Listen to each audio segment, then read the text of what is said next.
NBA playoffs, and we've started off the playoffs ice cold, but there's a lot of games left, so just got to keep trudging along here. Today we got the Pistons taking on the Cavaliers, and Detroit is getting plus 10. Set by odds makers. I'm going to go ahead. I'm going to grab the 10 points here with Detroit. I think they could stay within single digits. I like how they played game one. They shot pretty well percentage wise. They just need to get the tempo going a little bit more for them to possibly pull the upset. Tough to do in Cleveland, but I think they could stay within the number. Let's talk about the Pistons. In game one, they shot 50% from the floor and over 51% from distance, but they only got up 73 attempts. So there were really three things that concern me.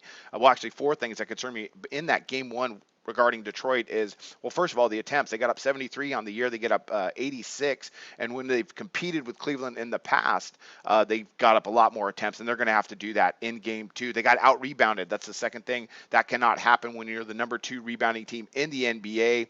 Turnovers. They had way too many turnovers. They had 11.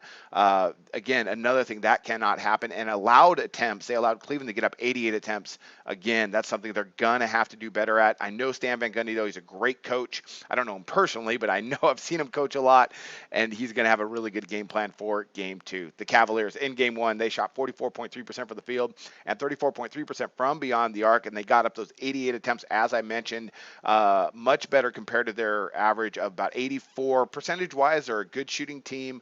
Of course, they have a lot of talent on that club.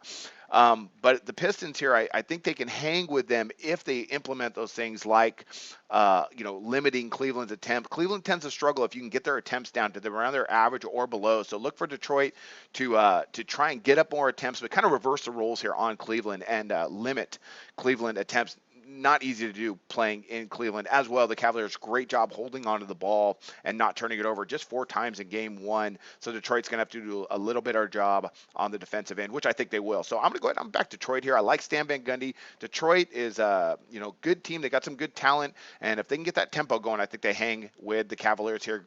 Plus 10. I think that's good value. That's going to be one of my NBA picks, and I wish you guys luck on your picks today.